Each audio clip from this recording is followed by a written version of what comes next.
Hello, and Hello. welcome back to Hello. Life in Chaos. And next time you're doing the intro. All right. So today in the lovely studio, I have with me. Elizabeth. Oh, you actually want to say your name today? What did I say last time? Yeah, you said you didn't want to say it because you said Elizabeth. and I was like, well, I said It's like, you. it's Big E. It's like it's 4 syllables. It is long. It is long. And then I also have Kelly. and I am Jennifer, and then we have a special guest in the studio today. I feel so honored. And with us we have Nita.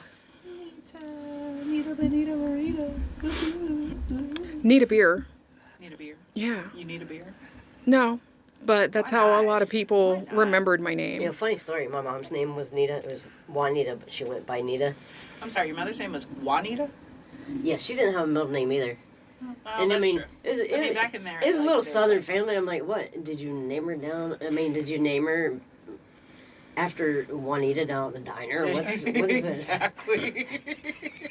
Nobody in my family could ever speak like a Spanish, which typically Juanita is a Is a typically Hispanic name. Very Yeah. much so. like what?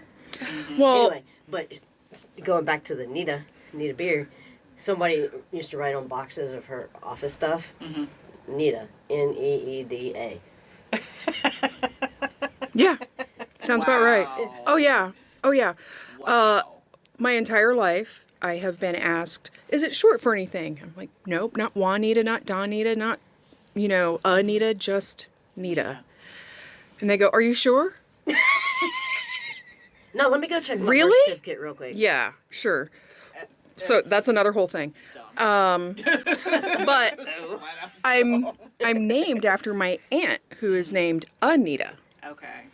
And my dad's first name was Errol, like Errol Flynn, I guess. I don't know. There's this movie from like the late 30s that Anita, somebody, and Errol Flynn are in. Clearly my grandmother must have liked it. And then my mom let my dad name me. And for a long time, because kids are mean, so I've needed a man, I've needed a bath, Sorry, it's not funny, but it's funny. I've needed an appendage that I clearly don't have. And But my you maiden grew name something. is a main street through the town where I grew up, so I was also Nita, that street name, Need and a home. Nita Blank Avenue. And, but I remember, I don't know, it was probably about 5-7 years ago, I asked my mom, you knew you were having a kid. Didn't you have a name picked out? She goes, oh, I had a name picked out, but I let your dad name you. And I said, well, what was it? Girls, Dory Lynn. Oh wow. Oh, well, I'm so happy with Nita. That's what I said. I will never complain about my name ever again. I will take the Nita home, Nita away, Yep.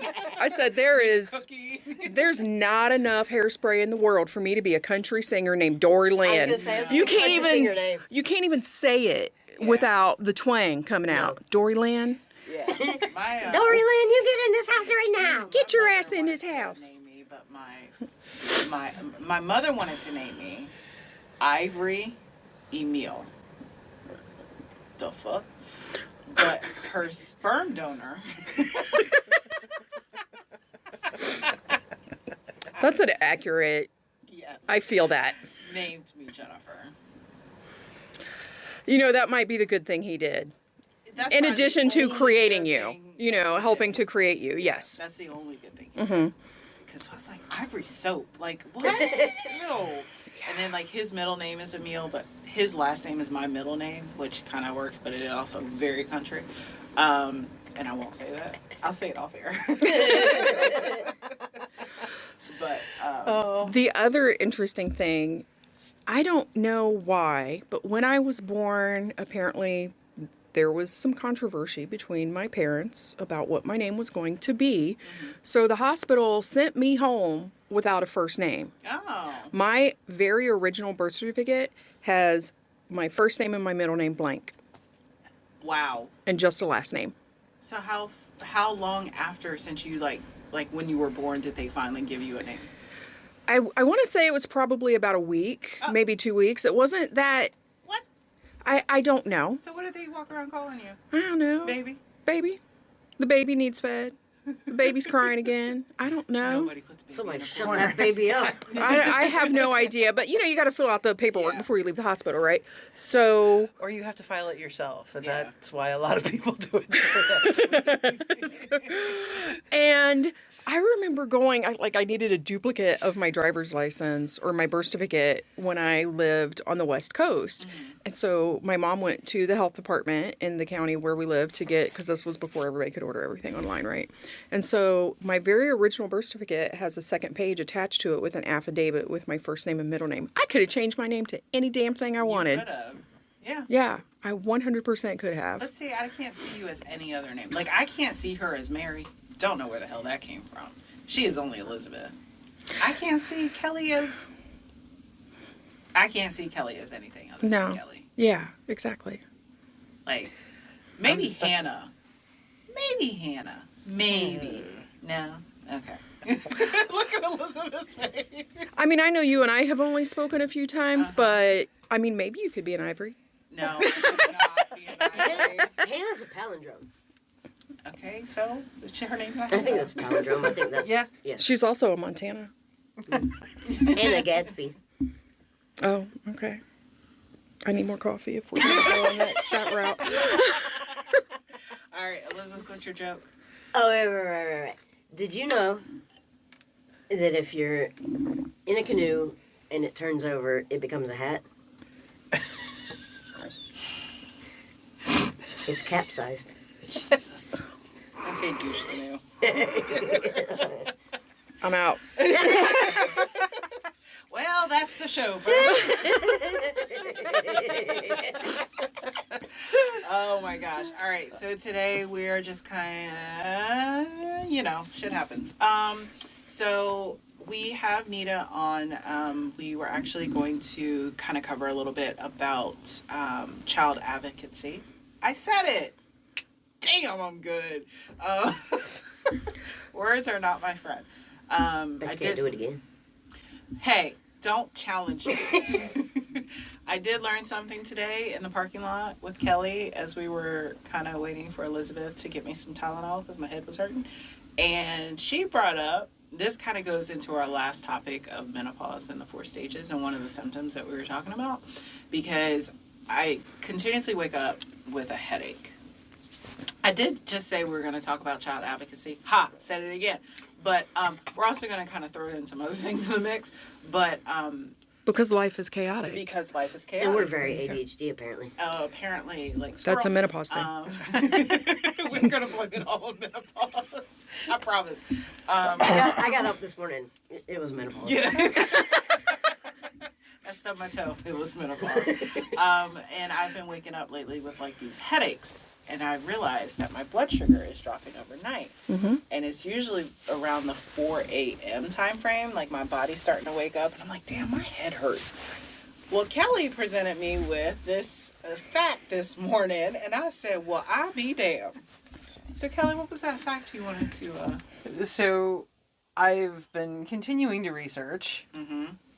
and I found out that one of the symptoms, complications, issues women have when they're going through perimenopause and menopause, is it can cause any woman, doesn't matter whether you're diabetic or non-diabetic, to have a hypoglycemic episode overnight. And usually it happens between 2 and 4 in the morning. Mm-hmm.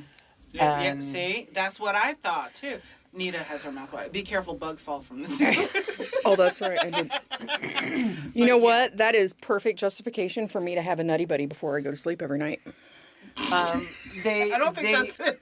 Well, Keeps my sugar up, girl. Hey, that's one of the things they say is to have a snack before you go to bed. Yes, they do say that. That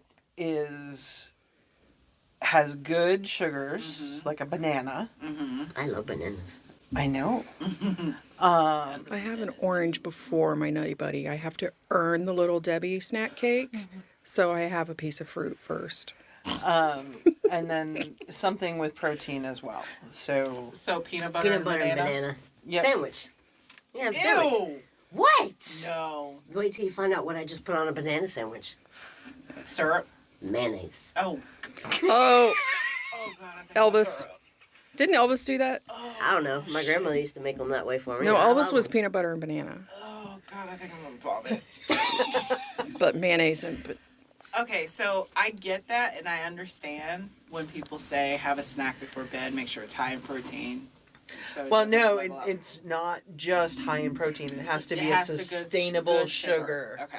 that Now, will last Contrary overnight. to that, I can't because I'm on Ozempic and I don't like to eat now. Mm-hmm. So when I go to bed, I ain't getting up. I ain't getting up for nothing. I ain't getting up for shit.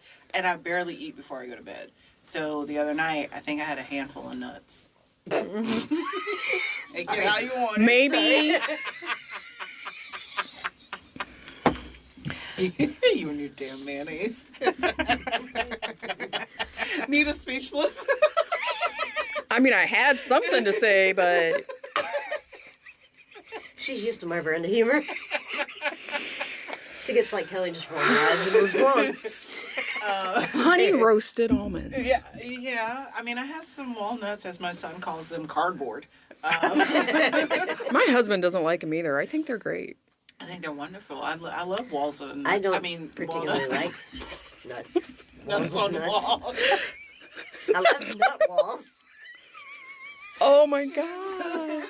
Yo, my head's... Listen, I just took time. I'm just picturing Willy Wonka in the chocolate factory, except the wall instead of lickable wallpaper. It's very textured. And if Excuse me. They look like monkey brains. they do, that's what I was about to say. And then like looking at it, like we've all seen like a walnut and like it's all very Bubbly. something. Bumpy. It does look like brains. Siri, nobody's talking to you. She wanted to jump in on the conversation. She did. Oh my god! Did we ever tell you about the time Siri jumped in on our conversation? I don't know, but you said her name out loud, so she actually might jump in on our conversation. Kelly and I are talking one day, and we're talking about our son. And like, man, you know, this parenting stuff is for the birds. Mm-hmm. And her Siri goes, "Tell me about it." Do you remember? And it was like, That is creepy. That is so creepy. Everything is listening. Everything. She gets into a fight with hers. I and do. She calls it names and then it won't talk to her. That's funny. All It's of like a our girlfriend. so we have Bezos devices all over our house. There are alarm clocks in every room. There's 2 on the main level. There's 1 in the basement. The 2 on the main level like to fight because we'll be in the kitchen and ask it to play a song, and the one in the living room will play it, and vice versa. Even though we're like, Alexa, play, and the other one in the other room will fucking hear it and turn on. And so then we just get frustrated because it starts playing the wrong song or it locks up, and then we're just like, shut up, Alexa, shut up. And we start yelling at it. And like my son gets super frustrated and he's like, ah, and he just unplugs it. Damn. Oh my gosh. We have Google. Okay, I'm not gonna say that out loud. I have an Android. I do too, so. Yeah, I'm gonna be careful because it will turn. Don't on. say that hey thing. Oh, you mean? Damn, I can't even say the other one. No. But anyways, because there's 2 now, and my kids have speakers in their rooms, and then we have it in the car. And so when my son wants to play some freaking music from a damn video game, and he'll say, "Okay, blah blah." Well, since somebody hit my parked car, it's been acting up. And so it will like double click and then it will say, "Oh, can't find." And then he'll say, "Play comma." And they'll say karma. And he's like, "God dang it." And I'm looking at him like, "Whoa, that was way too close." And he's like, "Forget it, mommy. Just get another car." And I'm like,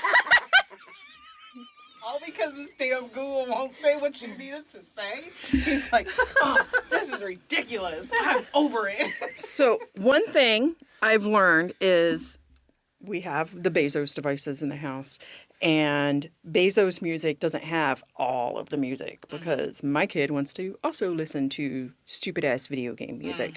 And then they will specify play X from Spotify. Because I have Spotify linked to the devices in the house. But then if I'm in the car trying to listen to Spotify, or maybe a Life in Chaos podcast to kind of cram for today's session, or I don't, I've listened to all your guys' stuff, but like they'll hijack my shit. And even though I pay for like Spotify Premium and Family Share, I don't know how to get everything because the main account in the house is connected to my account. Don't even talk to me about our library on Kindle at this point. Hey, look. Oh, hey. If I knew, I don't know how to work it. Okay. So Suck you it up. start reading a book, and you're in the middle of a book, and she starts reading a book. Oh, no. If she looks no. at all the books that are in our content library, Oh. they're all lesbian romance. So are mine.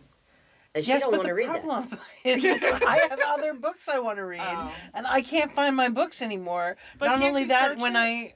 I She don't remember which one she wants to read. So does it like reorder them? no, it just she has read so much. Do you like Georgia Beers? Mm-hmm. I like her too. Sorry. I really like Nicole Pyland. Haven't read her yet, but thank you. That's good. Okay. But all of my And I books really- are like gone. She's not listening now. She's I got was two trying to there. get my Bad lesbian. Have you heard of Fair Meadow? Yes. I mean, you should check that out. I'm just gonna keep my cis ass right over here and not know what the hell y'all are Have talking. you heard of Fair Meadow? No. You should. You should check it out. I got a whole shit ton of advocacy books at home and racial justice books at home that Okay, I'm but trying to this read. is for you. Yeah, I can't even read like This is just shopaholic shit right now because my And brain. They're flash fiction, so it's not a lot. Oh, I can do flash fiction. Yeah. Like I need a short. Yeah, so I know. Because circling back to, these middle-aged women menopause things, I got the attention span of a gnat. No, don't even say that word. That's a dirty word. It is a dirty word. No. If you hold your arms above, they go to like the highest They go spot. to So the you can highest just point. walk around Not like on this. me. I That's because you're vertically challenged. I look down, like, I'm out playing with kids, and I look down, and I have a whole clump of friggin' gnats on my leg. I told you In different that's spots. what to do. You don't want to listen Well, to one me. of the kids goes yesterday, hey, have you thought about maybe just wearing pants? So I'm like, I told her to wear socks up to her knees. I heard that, and I thought that would be an amazing way for her to channel her inner PE teacher. I'm just saying. Well, With the but then- whistle around your neck. but then what about the Whistle band while- between the end of the sock and my shorts? Your shorts go down. You're not wearing booty shorts. No, Are God, you no. wearing booty God, shorts? no. But then they go for my arms. That's a true PE t-shirt. We could get the ones that have like the double button, No, like the those are super softball polyester. shorts. Those are softball Wear shorts. softball pants. That's weird. Well, No, what's because now weird? It's utilitarian and functional, and it gets the job done. What's weird is she's suddenly allergic to the bites. Yes, they never used to bother me, and it's only the female ones that bite. That's because they know you're a lesbian. It's They like- menopause. They like you. It's because you smell good. You don't smell like rank teenage boy. I mean, you could always pee down your leg. Maybe that. Oh, that's jellyfish. That's jellyfish. Yeah. Yeah, Sorry. that would go over well at school. They'd be like, All the swords would whip out, and they just start peeing everywhere. I mean, I'm trying to think of alternatives.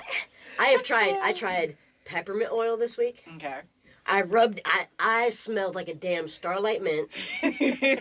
What about the black pepper oil? Not peppermint, but black pepper. I haven't tried that. What about cinnamon? Is cinnamon supposed to be?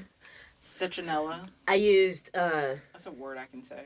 I need to find it in like lotion form or spray form. You know you You could just somebody. buy the plant and like rub it on your leg, and the thought about oils in the plant And will come lavender's out. supposed to too. But And aren't we you have allergic to lavender? Yes, we have it in our front yard. I'm like, oh, I can just rub, and I'm like, nope, can't do that. You can just walk around with lavender sticking to your legs. Well, the problem is, Except I'm allergic. Okay, so saran wrap your leg. I thought about that, just doing that and see if that worked. I really thought about that the other day. Saran wrap your legs and then stick the lavender on the outside of the saran wrap and then saran wrap it again. But catnip. Yeah.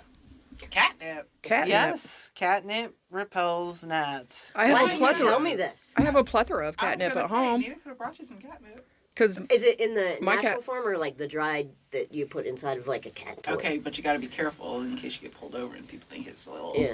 Like, no, I'm just Little trying gotcha. to keep the gnats away. get a medical card and you're good. Yeah, that's true. For now. Yeah. Yeah. Back to your headache. Oh, I have sorry. some THC cream. It's kind of like pepperminty. I bought it out of state because I don't have a medical card here. That shit is amazing. I would put it on like my neck and my upper shoulders before I go to sleep. It's kind of like, like BioFreeze and whatever else, right? But I don't know, the THC-ness, it's nice for... Is it? Yeah. I wonder if it'll work on my foot. I don't know. I don't know if anything will come from it. It was like Oh my this. God, it's been really bad this week. It was like this big, and it was like $60. Huh. And I just used it a tiny bit in my shoulder, you know. I say, like, oh, okay. She said, like, damn, that's expensive. Well, when you're considering, covering your whole ass foot or leg or something with it, yeah, it's not going to go very I'm gonna far. need a bathtub. Where's that for that? Okay. Oh God. Oh my goodness. We were starting to edge into our topic. We were, but then chaos hit. Well, y'all invited me, so it's your own fault. We like having you. It's good. Thank you. All right. So yes, we were going to talk about being your child's advocate. Maybe. No, we can. Pause. It's a lot. There's just being a parent and trying to raise a human that is humane, that doesn't internalize everything, especially when we have devices and everything pushing information at us from every direction, is challenging enough. When you add any layer of diversity, disability, on top of that, any sort of difference, that compounds it. And something that I have learned immensely as my children, both of my children are neurodiverse. My younger son is autistic. I hate to say high functioning because every autistic individual, whether they are speaking or not, has incredible function. Right. So just because my kid is able to verbalize what's in his head and somebody else isn't, but that other child or person may be an amazingly gifted writer or musician, right? So we all communicate in a variety of ways.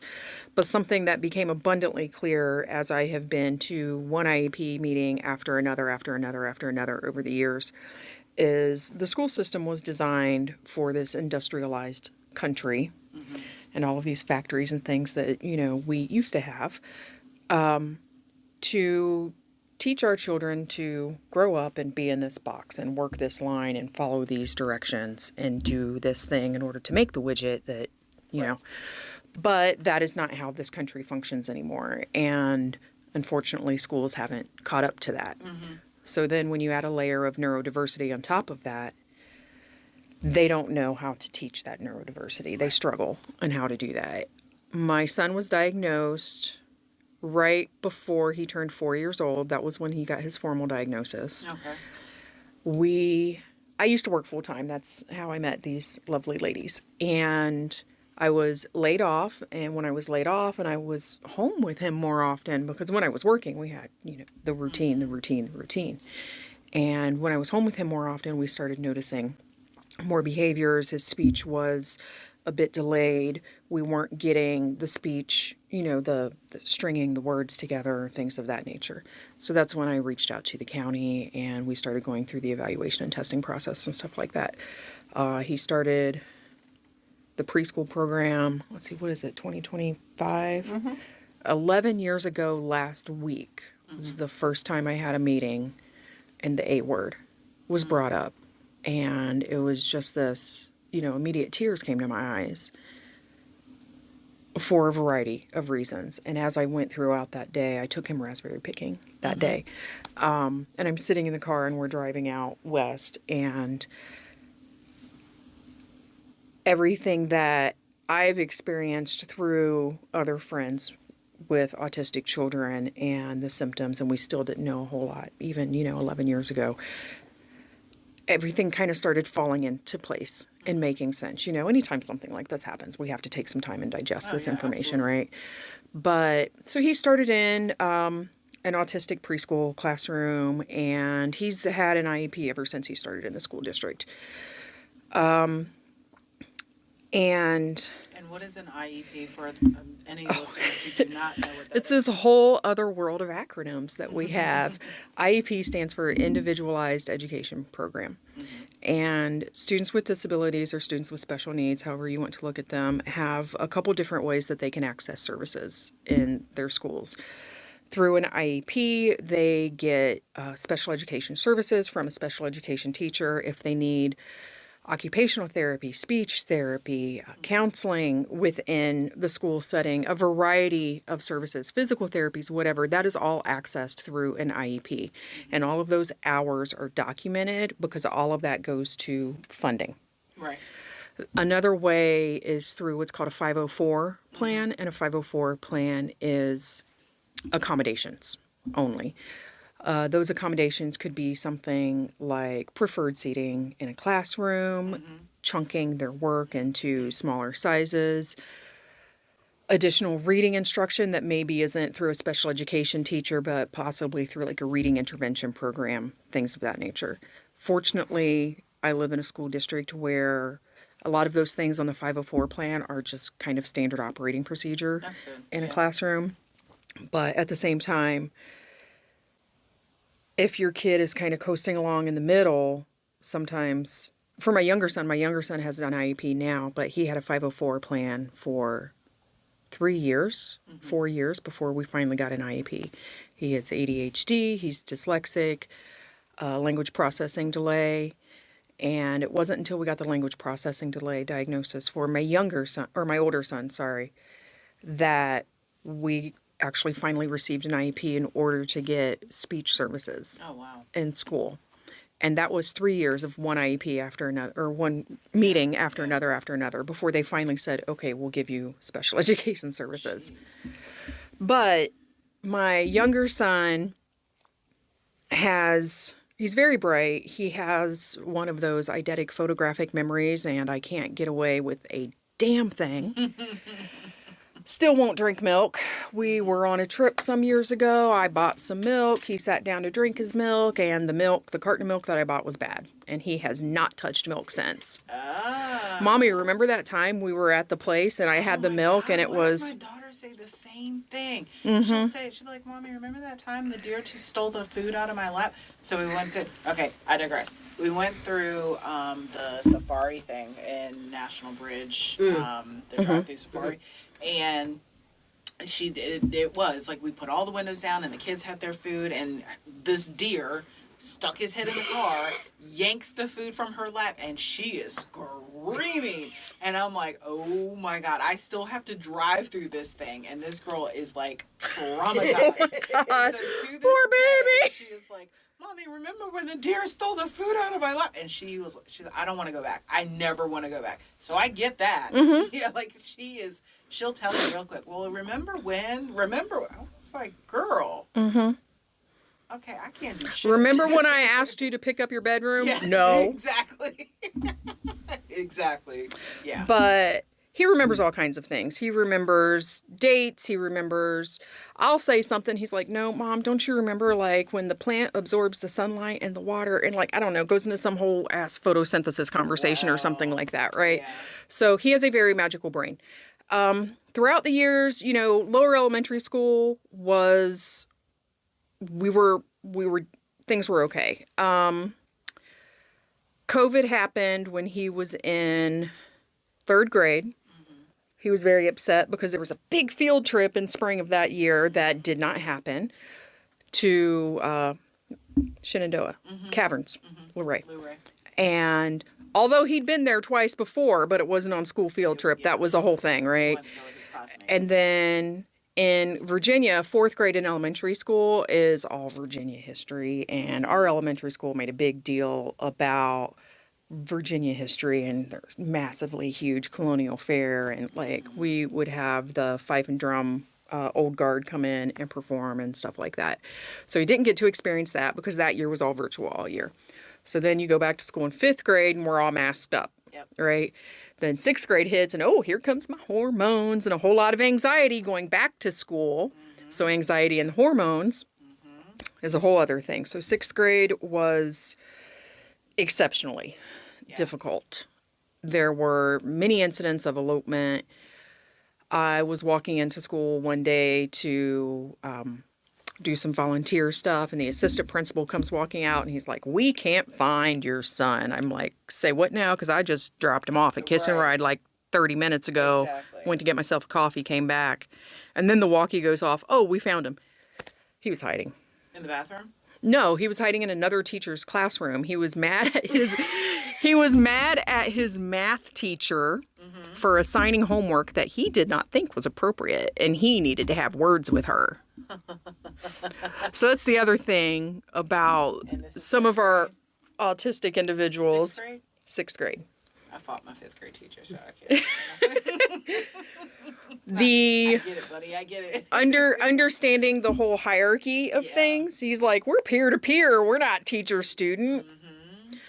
And but that's so also because you, and how you raise your children, you raise them to understand, like, I'm going to help you. We're going to do this together. So you kind of like walk with them through life, right? And so when they go back to school, they don't have that relationship with those teachers. And they step in and like, "Oh, well, you need to do and you need to do," but at home it's, "Hey, let's do this together." So a lot of times it's not what you say, it's how you say it, or how you say it, what you say it, whatever the case is. So when he goes back, he's like, I don't gotta listen to you. well, and it absolutely is like that because autism is a spectrum. There's a variety of ways to quantify it. I am not a neurodevelopmental specialist, and I have not had my son reevaluated since that initial evaluation. Now there are level 1, level 2, level 3, whatever, right? But I am of the mindset that we are experiencing something in our home called pathological demand avoidance. Okay. This is not a flavor of autism that is acknowledged in the U.S. They recognize it as a diagnosis in Australia. They recognize it in Europe, but not in the U.S. And pathological demand avoidance is just that, pathological demand avoidance. He needs to be empowered with choices. How you say things is very instrumental in how he responds. Right. If he's in a good regulated space, "Hey, can you go empty the dishwasher?" No problem. Exactly. Right? If he's not in a very regulated space, "We need to get the dishwasher emptied today. Would you prefer to do that at 2 o'clock or 3 o'clock?" Just empowering him with some sort of choice. And going to school, specifically general education teachers, here's the classroom. This is what we're here to do. And I get that. They're not trained to learn how to interact with these neurodiverse individuals that may struggle when demands are placed upon them. Also, autistic individuals experience anxiety-related challenges at a much higher percentage than, I guess, their neurotypical peers. So, anyhow, they found him shortly after that, and they didn't have to call district security. Oh my gosh. Which is like the front office was on the phone calling the main school district office to contact Like, district "We can't find security this child." because the school is at the corner of 2 pretty big intersections.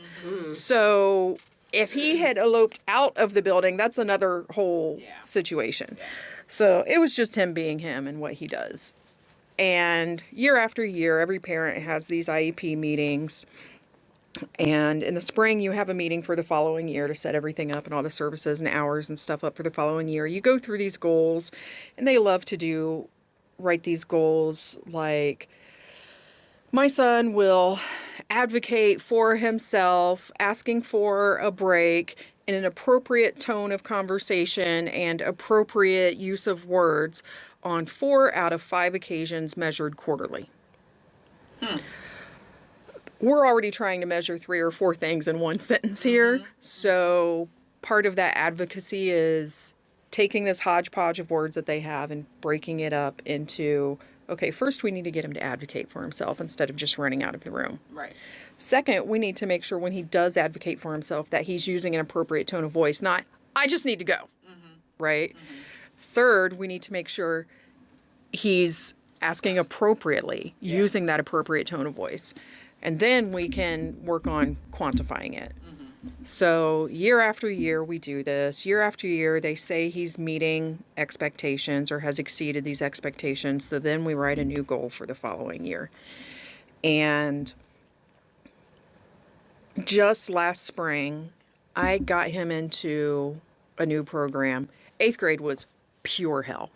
He was bullied. The administration at his middle school did not understand how to interact with him whatsoever. I'm not saying that they didn't try, but you don't know what you don't know. Right. And a lot of administrators have 0 special education experience. Yeah, that's the sad part. And A lot of them don't want to, the ones coming in don't want to learn any sort of, any part of special education, right? They're like, oh, leave it for the special ed teacher. Well, those special ed teachers start to get burned out.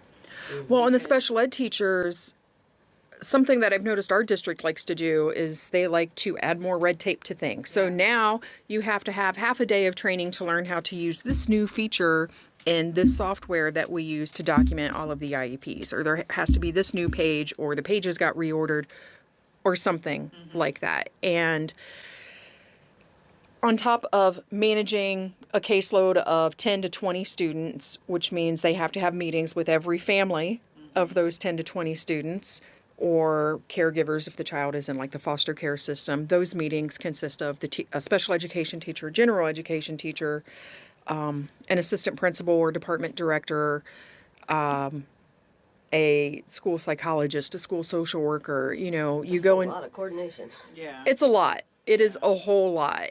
When he was in elementary school, we could only have these meetings on Tuesdays. When he was in middle school, we only had these meetings on Thursdays because that's when those additional people are able to be available.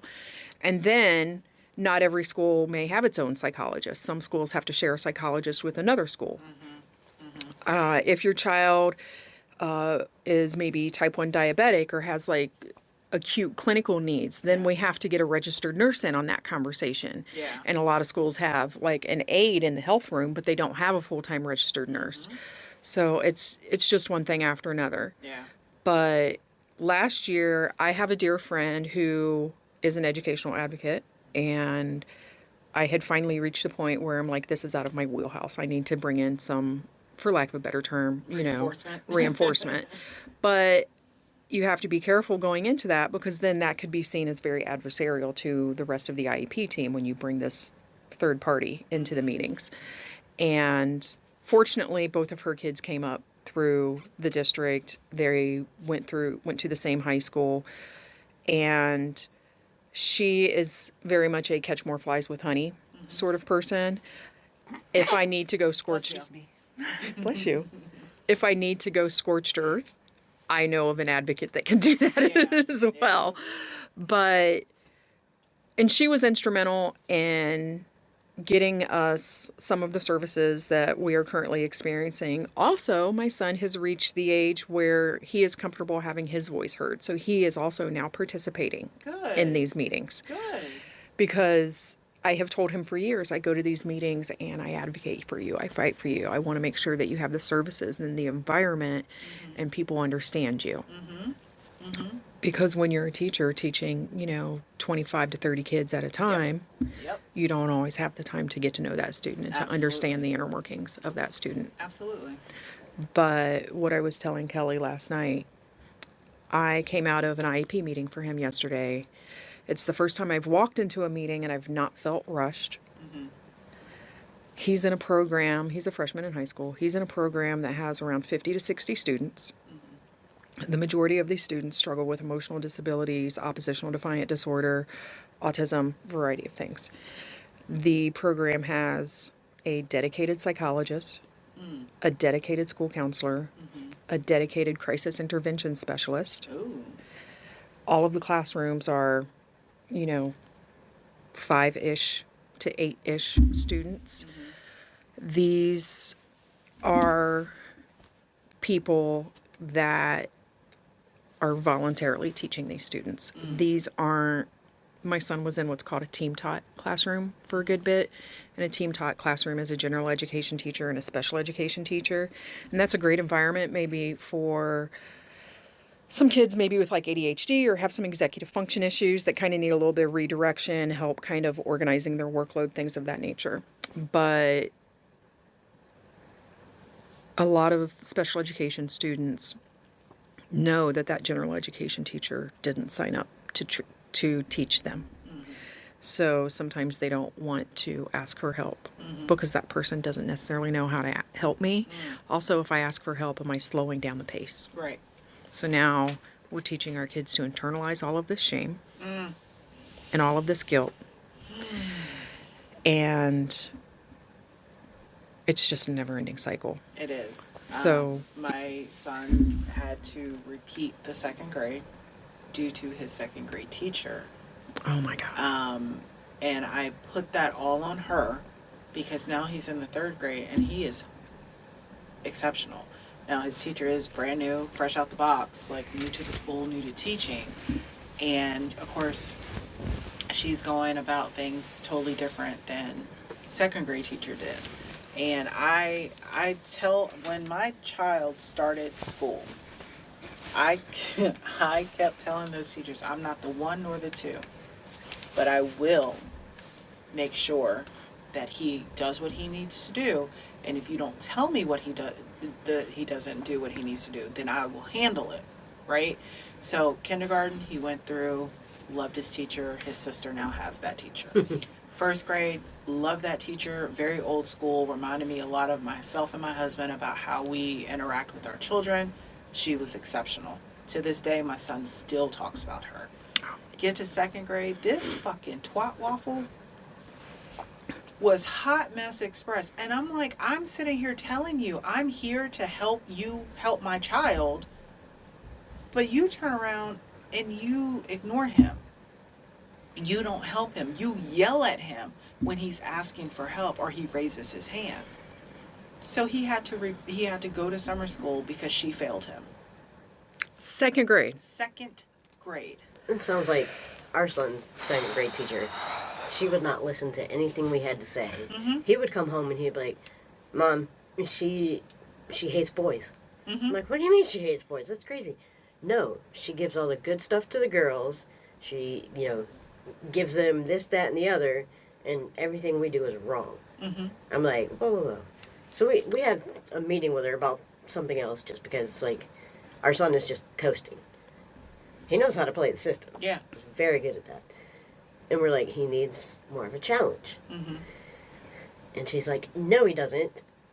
I raised boys. I know what they need. I'm like, you didn't raise this boy, lady. Yeah. This is not your child. We know what our child can and can't handle.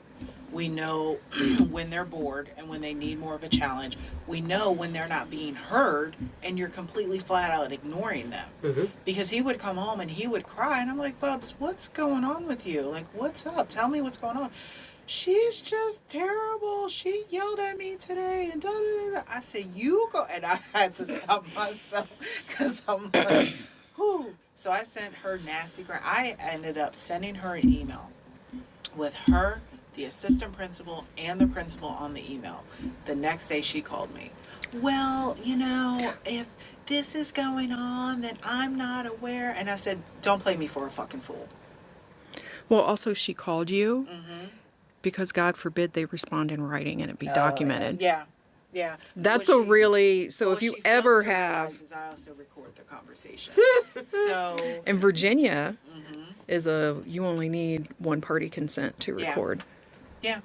And now with the upgrades of all of our phones, you can now hit the button to record the conversation and it will say this phone call is being recorded. Sweet. So, I've recorded IEP meetings before. Yeah. Absolutely. Because, like I said, you're not going to sit here and fuck with my child. That's what you're not going to do. So when my daughter started kindergarten, she got my son's teacher. She was great. My daughter's fine. She loves it. She wants to go to school every day if she could. Okay. First grade, I will request the same first grade teacher, and we even went and met her, and I said, this will be your first grade teacher. Like, there is no qualms about it. This is who you're going to have. And she's like, well, I can't wait to teach her. And I'm like, great, because she's excited. Second grade, I said, oh, hell no.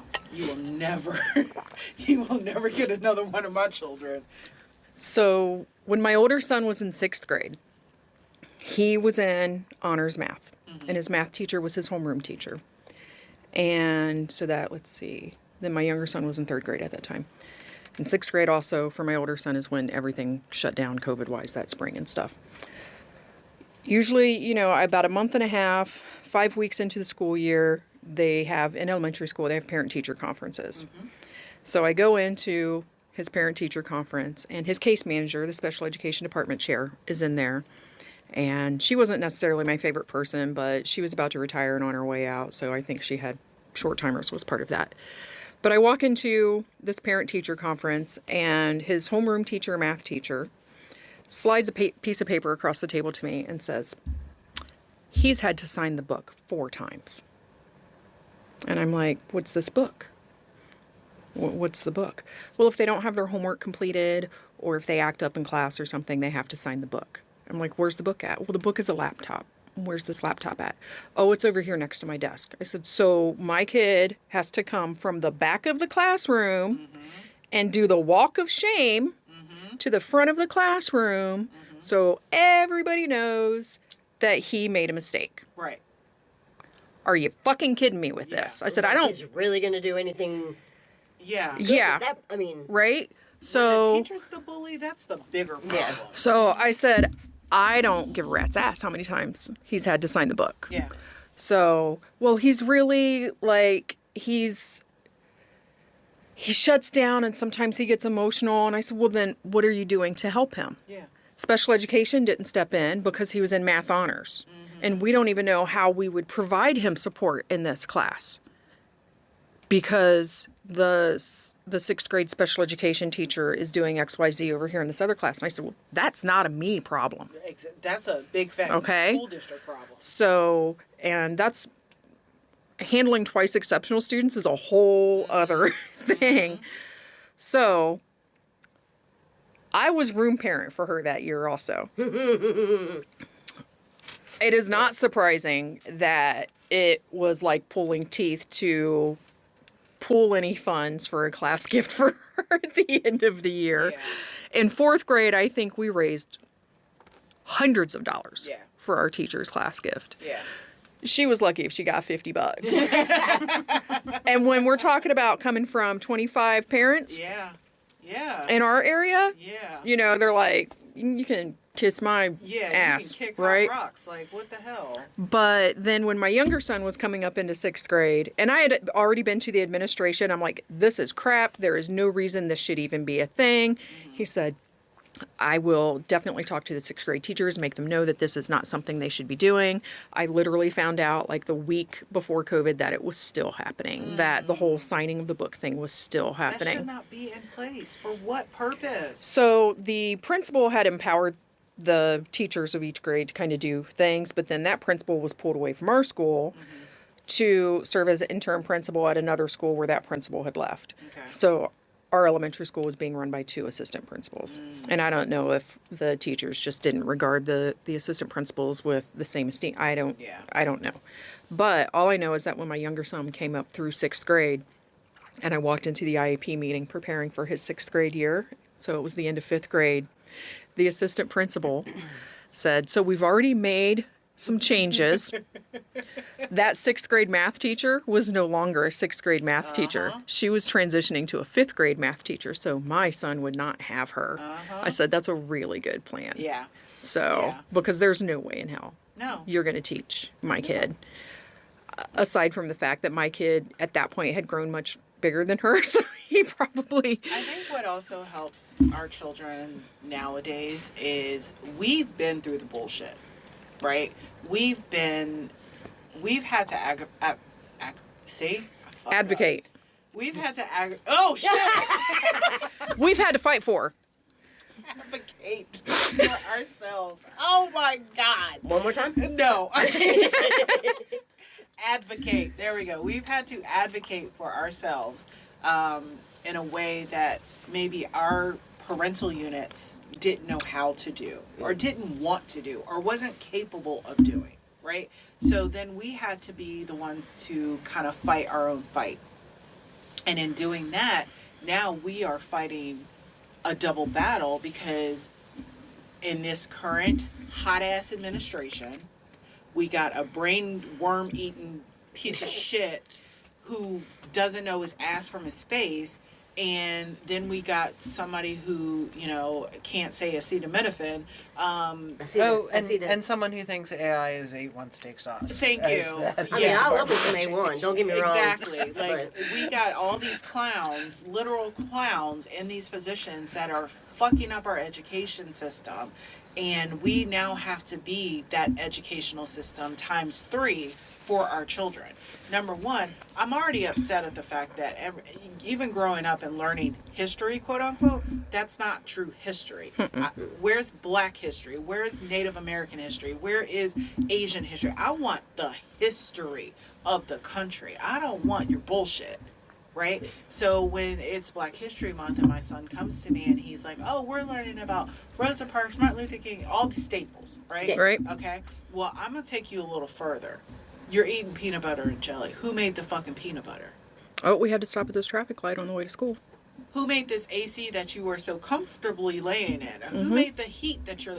Who made the toilet paper holder that's holding your toilet paper right now? Like, we go down the list. And even now that my daughter's in school and she's getting to that age of, you know, I want to learn more, she's being the sponge. Oh, I'm going to let you know who made the first sanitary napkin, boo-boo. And it wasn't what you think it is today. Like, it was a little scary. But... You know, I watch things like on Madam C.J. Walker on Netflix. I watched that. LeBron James actually produced that, which actually I was very surprised. Yeah, I didn't realize that until I watched the credits. But to see that, and to see that, truthfully, she did steal that recipe from that woman. And she marketed it and made it her own.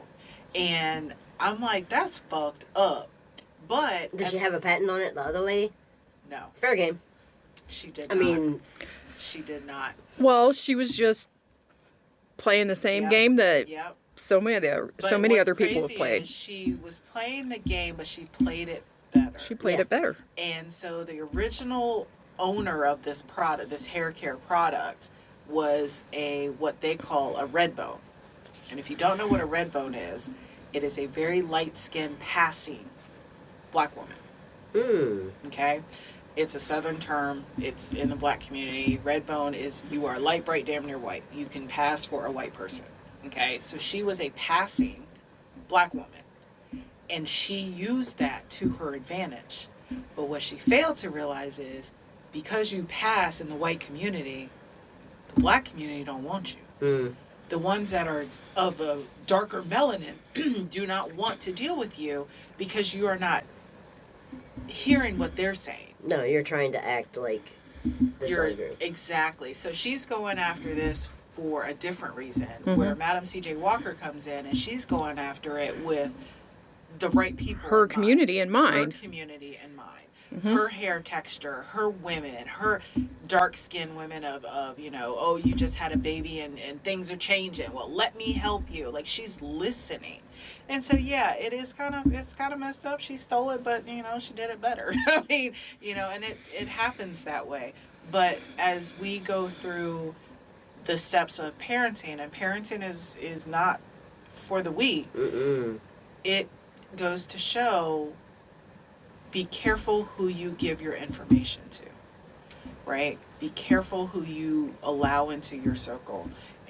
But also understand that you do have to stand up for yourself, that you do have to speak up for yourself and set your own tone, because you don't want those people to run over you.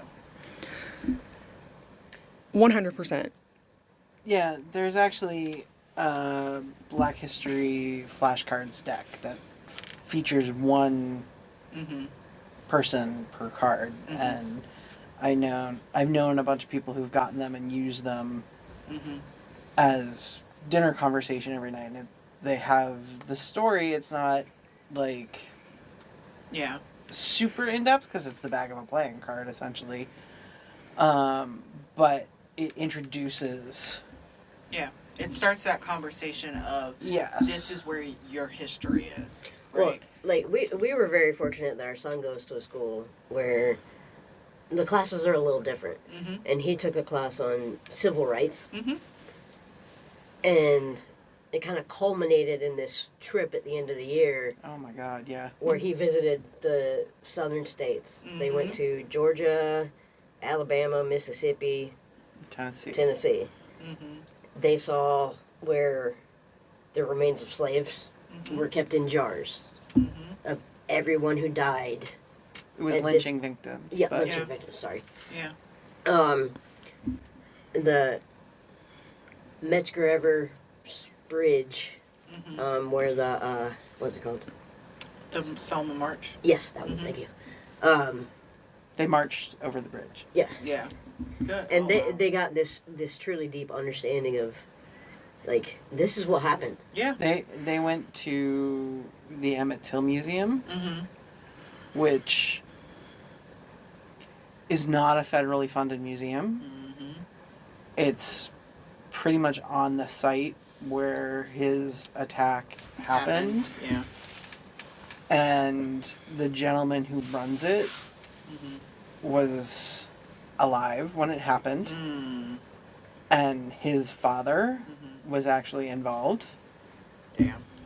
And he talked about the fact that, people were forced to participate Same. or be killed themselves. And now we have this, again, this hot garbage where they are allowing people to openly spew their hatred. For a long time, it's always been there. Yeah. But now you've allowed the gateway to open up and say, it's now okay to go out here and unalive somebody just because. And now down in, I think it was Mississippi, where's two of them? Jackson. Yeah, two children. I call them children because I could have pushed them out of my body. One, I think, was in Memphis. Are you talking about the ones that happened recently? Yeah.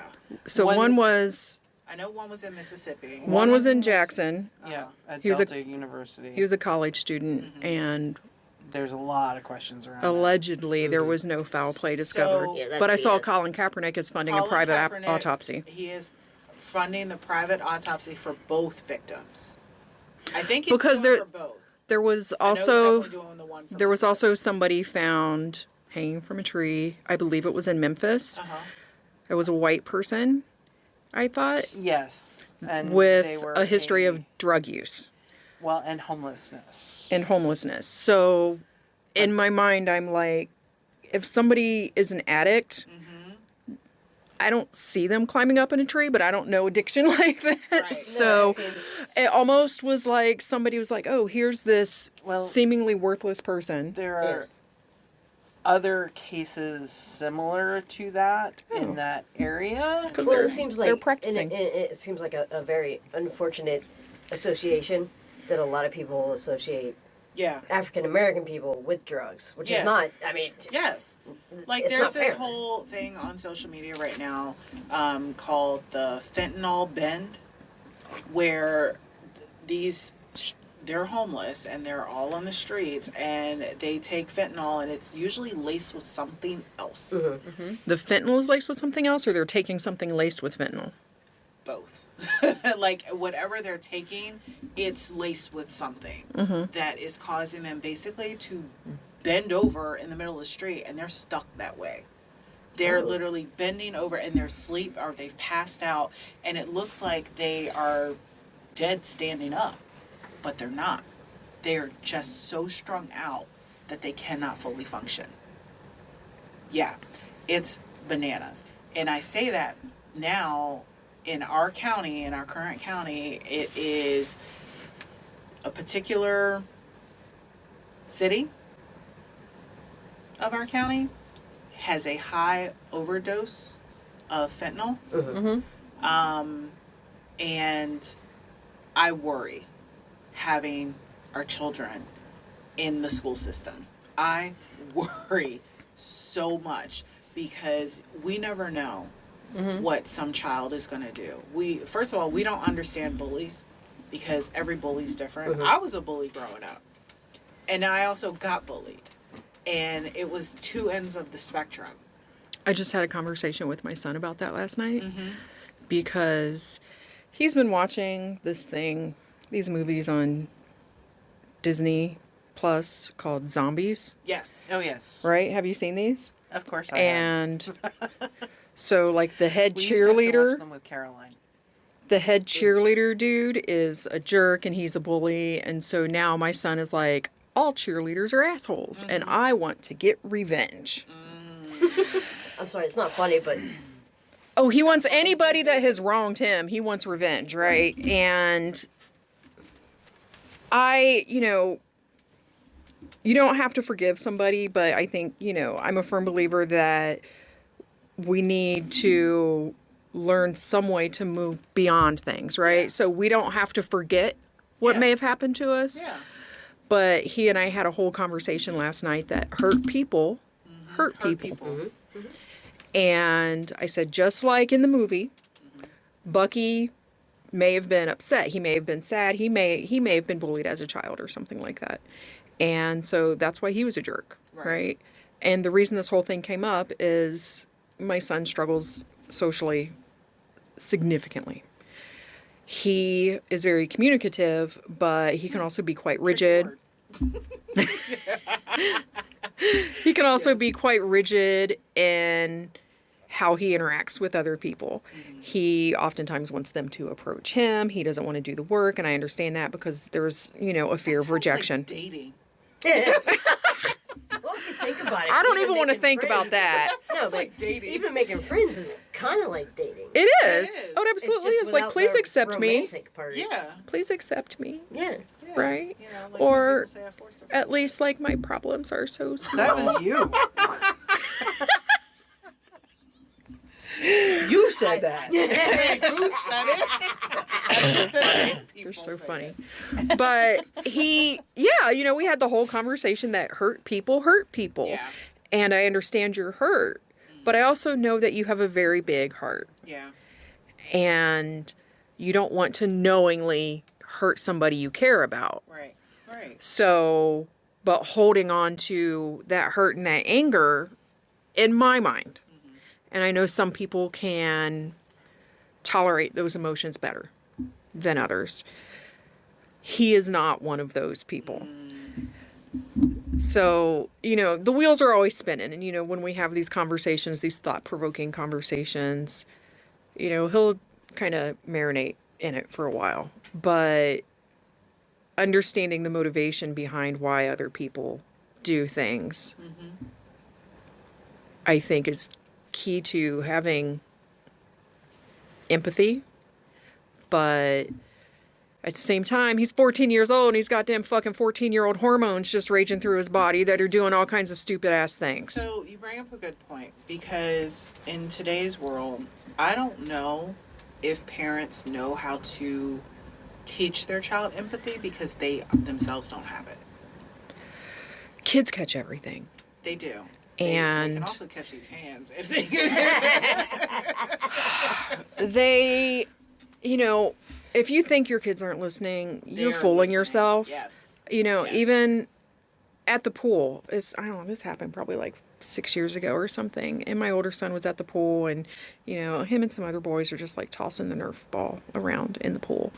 And these other boys, and my older son struggles a bit socially as well. He's become quite an introvert in recent years. And they decided to play Keep Away, which I think is just the worst dumbest game ever. in the world. And he caught the ball. And next thing I know, 3 boys bigger than him, at least 2 years older than him, are on top of him trying to strip this ball away from him. And I'm very much a kids have to figure shit out on their own, right? But I'm sitting there and I'm just kind of reading my book and I'm seeing this shit going on. I'm like, no, this ain't happening. And I got up and I walked over to the edge of the pool and I crouched down at the edge of the pool and I pointed to all three of them. I'm like, come here. And I'm like, y'all are being assholes. And if you have a problem with my language, go talk to your parents and have them come talk to me because I will be happy to tell them what just happened. You're mad because my boy's beating you at your own game. Yep. And all he wants to do is play and have fun. Yep. So you need to stop this bullshit right now because I said it's shitty behavior. And one of the kids, their mom, had shown up and was behind me and heard everything that I was saying to the kids. She yanked her kid out of the pool pretty quick. Yeah. But now where do you think these kids learn this behavior? Oh, for sure. Did I ever tell y'all about the time that I had to yell at a kid at daycare? Oh, this is good.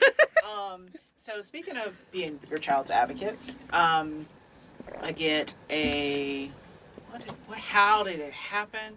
Oh, we had somebody like demon spawn at daycare when our son was little. They were like come up behind kids, get them off their tricycles, like injuring people. Yeah. I got a phone call that this little Chucky seed hauled off and smacked my kid in the face. I have never left work so fast. Now, mind you, I am 5 minutes away from their aftercare. I made it in 2. And so I go and I find this little demon child and I look at him. I said, motherfucker, if you ever touch my child again. I didn't realize there were cameras outside. I didn't give a shit. And so, let's just say by the end of it, the child was crying. And all the kids around were like, we're not touching him again. Don't mess with Miss Jennifer's kid. Like, I'm scared to play with your son. Way to go, Mom. Right? And so, get my kids and I leave. And I tell the administration, I said, I want a parent meeting now. Because it's clear where this shit's coming from. And so, about this time, my husband had to be into the office a lot. And I was by myself in some of this. As far as, like, handling some of the things. And so, I go to pick up the kids one day. And this child's father was there. And I said, are you so-and-so's dad? I knew who he was. And he was a big dude, and he looked like a fucking linebacker. And he was like, yeah. And I said, so you're the one I need to speak to about your child keeping their hands to themselves. Well, he decided it'd be a great fucking idea to step to my face. Oh, no. And I looked at him and I said, you really want to go there with me right now? And so he kept going off and off and off and off. And I said, your best bet is to back the fuck up. Well, there were cameras in the vestibule. And we had to get the regional director involved. And they pulled the cameras. And they basically put that child and the family on like a watch list, so to speak. It's almost like, 3 strikes you're out. Like a probation type of. Yeah. Mm-hmm. So they were on strike 2 already. So needless to say, I had to step back.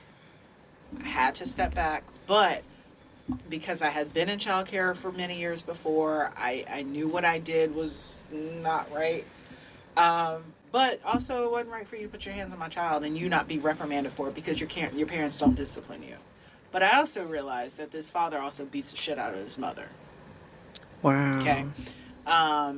So that kid learned it somewhere. He learned it somewhere. And then now he's raising this little girl. He has 2 kids. He has a boy and this girl. And I'm like, fuck ass. Needless to say, long story short, they no longer go to this place. And my husband did come up one day. And please tell me it was because they got a 3rd strike. I mean, not that I want anybody to be. so we were picking up the kids, and I think this was a day, like it was a federal holiday or whatever. And so we're in the hallway, and I said, that's him. And this guy, y'all, this shit, he looked at me, looked at my husband, turned his nose up, and walked away like a bitch. You little... And so my husband came out of it. He's like, yeah, you damn right. You better walk away. And I know he heard him. I know he heard him. And I looked at my husband. I said, we don't have bail money. I said, we do not have bail money. And Fighting, he was like, yeah. Fighting for your kids Yes. is... I'm not a confrontational person. I would much rather just, you're like, oh, hey, you're the one I need to talk to about your kid laying hands on my kid, right? So it's a conversation. It doesn't have to be a confrontation. It's just not my thing. Say that one more time. I said it's a conversation. It does not have to be a confrontation. See, but I'm gonna make it anyway. But it doesn't have to be, doesn't but it's have going to to be. be. So my oldest was on the giving side of an experience like that when he was in daycare. We transitioned him from a home daycare to a center over by the old office that we used to work out of. And because he was physically big, they moved him out of the 2s room into the 3s room. I'm pregnant with my second one at this time, by the way.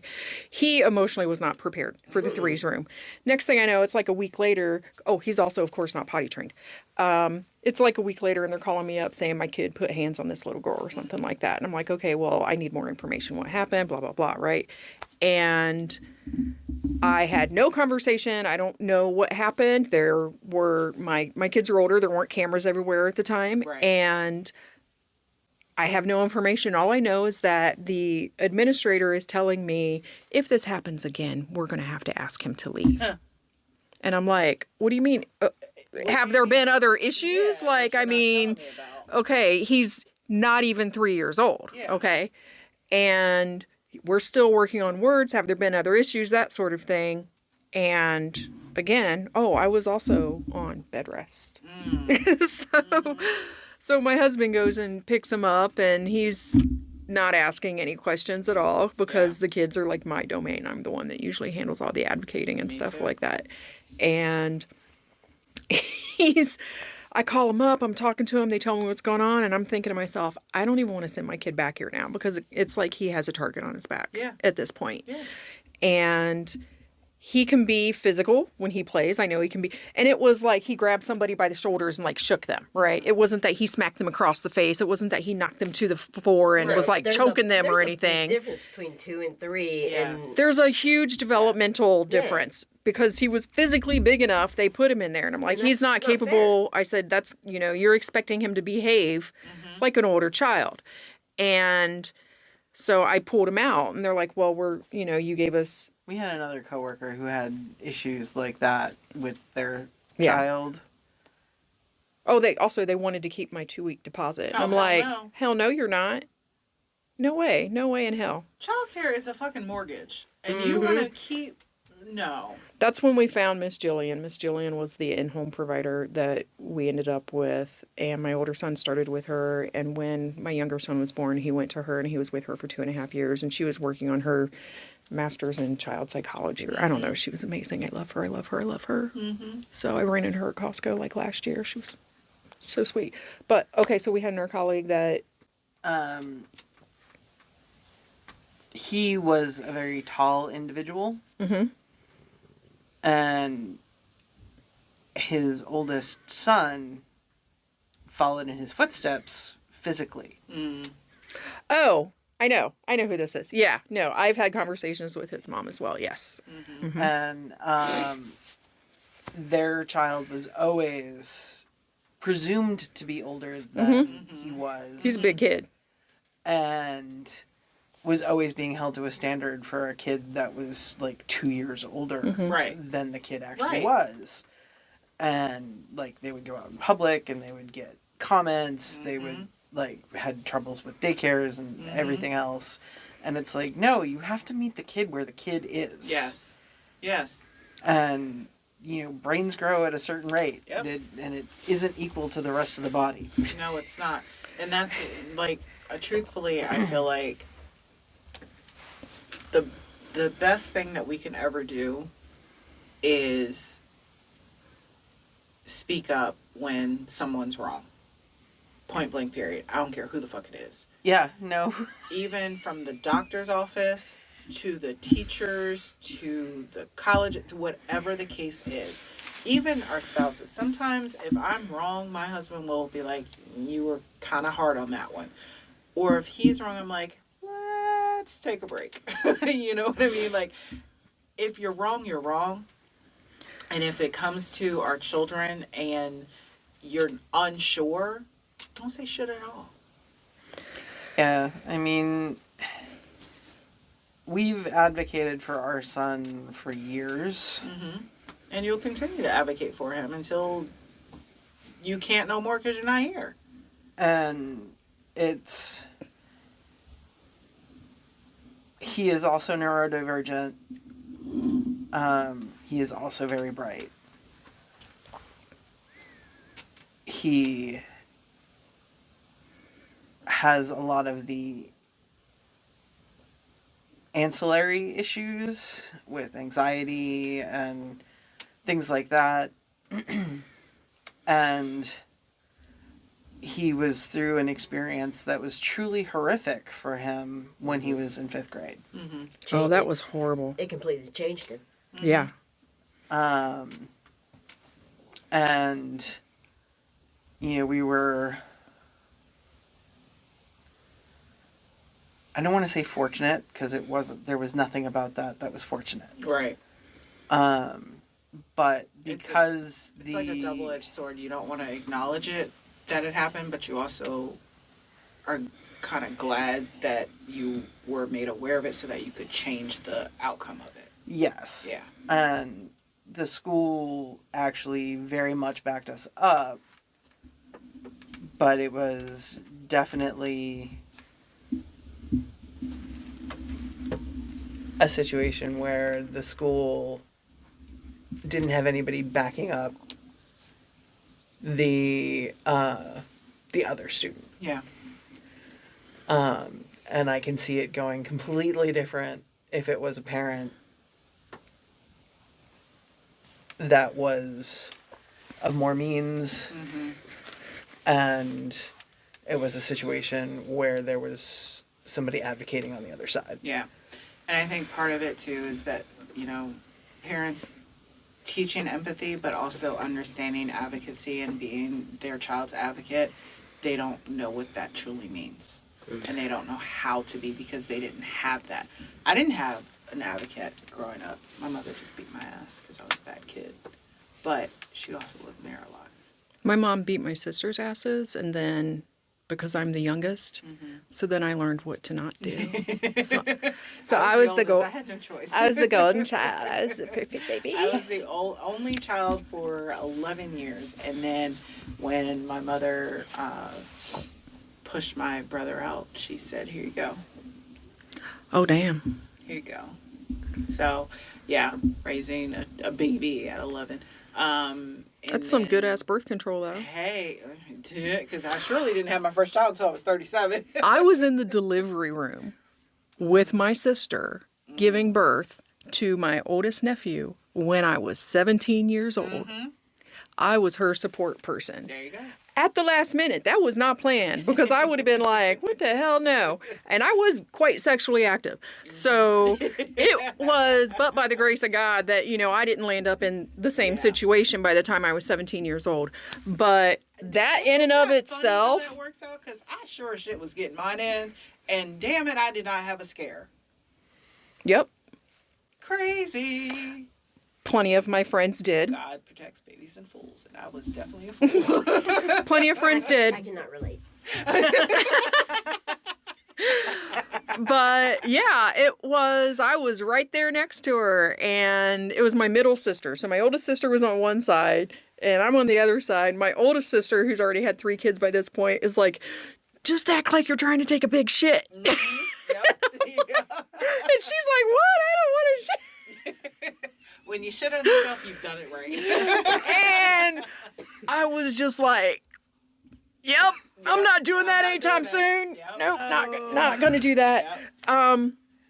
Going back to, I think advocating for our children, if you're an involved parent, it's something that a lot of parents are uniquely qualified for because nobody knows your kid the way you know your kid. Exactly.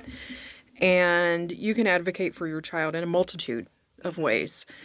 When I came out of that IEP meeting yesterday, that was literally the first time I felt encouraged. Good. The team in this new program is like, we just need to understand where he is.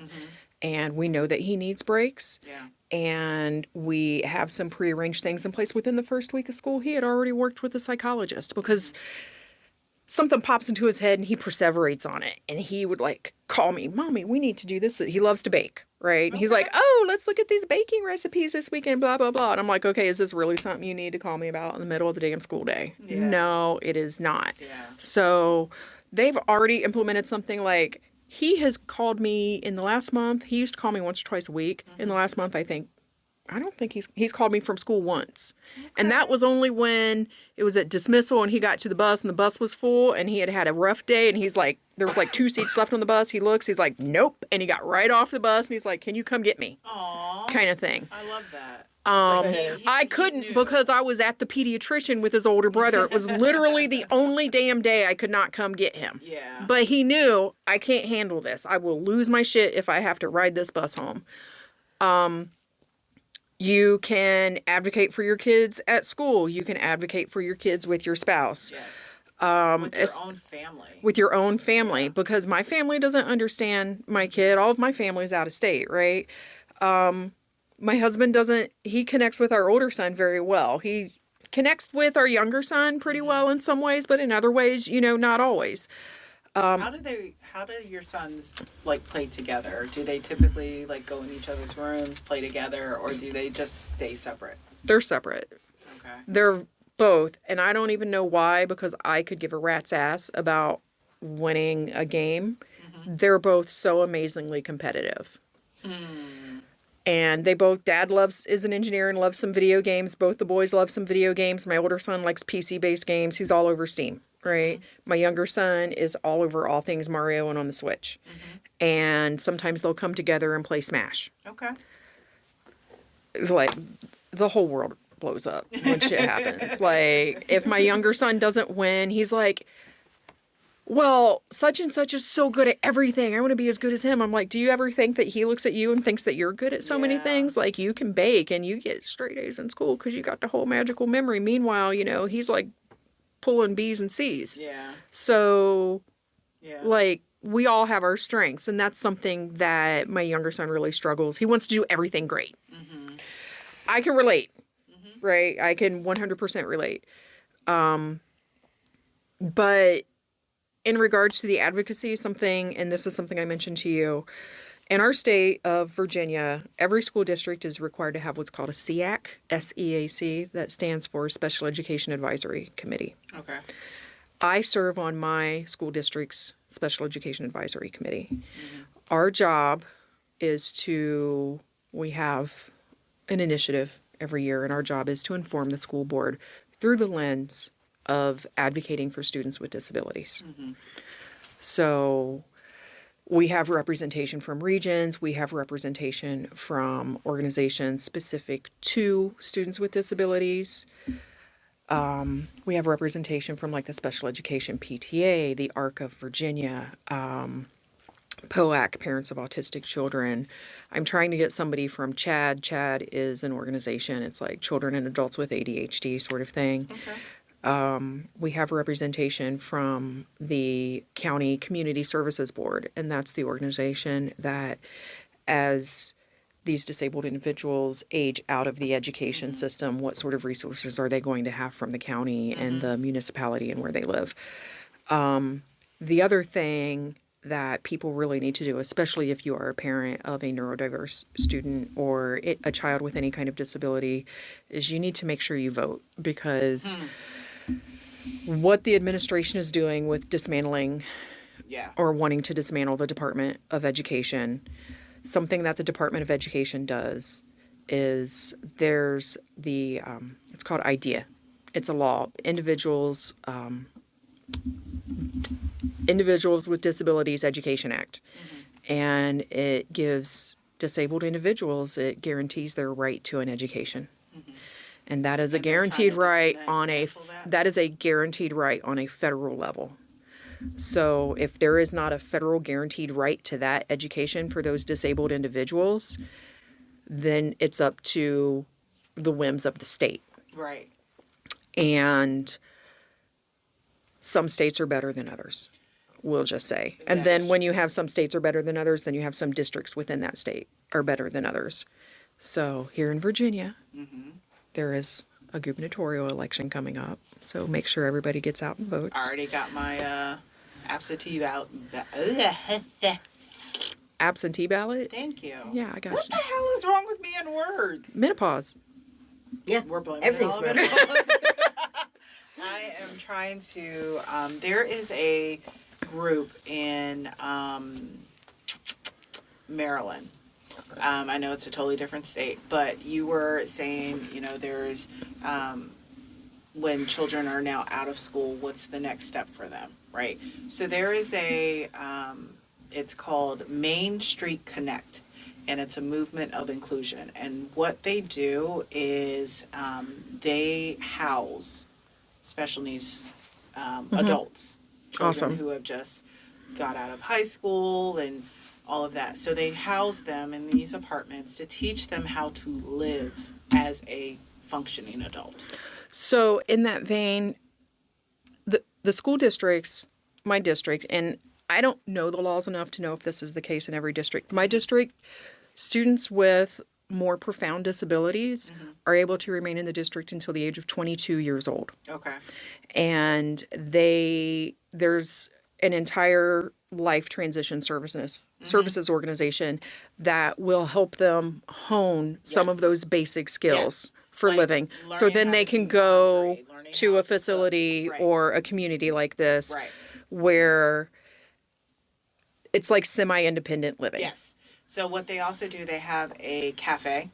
So a lot of the adults who live there also work in the cafe. Oh, nice. To learn math skills on how to count money and receive money, learning the cooking skills, so like baking for the goods and making sandwiches and things like that. So it's a pretty interesting organization, and housing is affordable. It's all community oriented. They have accessibility with wheelchairs and walkers and things like that. And it's important to know in each and every state what is available to our children, and what is out there that we can volunteer with, what we can participate with, what we can put our money into to ensure that our children are able to access those. So in Virginia, it's called DARS, the Department of Aging Rehabilitative Services. I think it's Aging Rehabilitative Services. They provide continued support for aging disabled adults. And then there's the Fairfax County Community Services Board. There have been some funding cuts on the county level, so state funding seems to be more in place.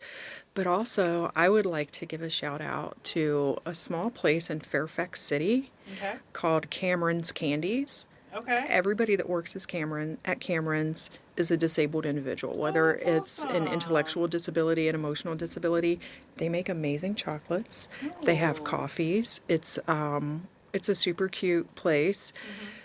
The school district also has a culinary program for students with disabilities. It's called the Davis Center.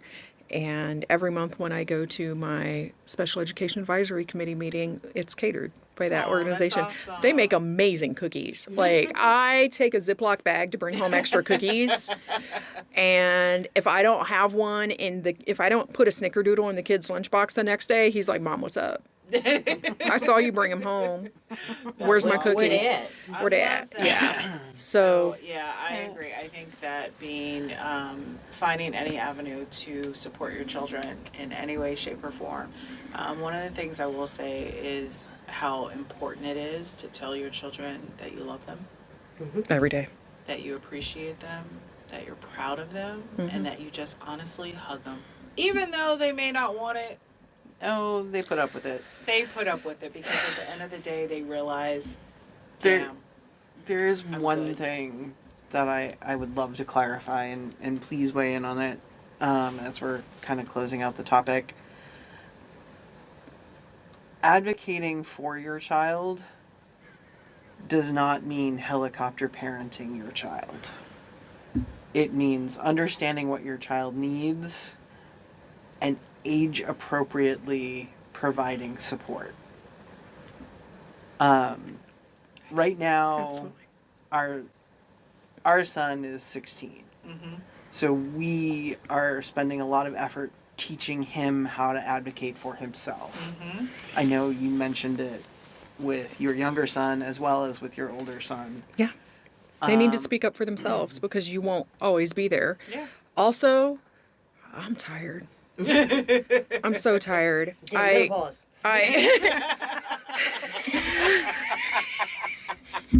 Damn it!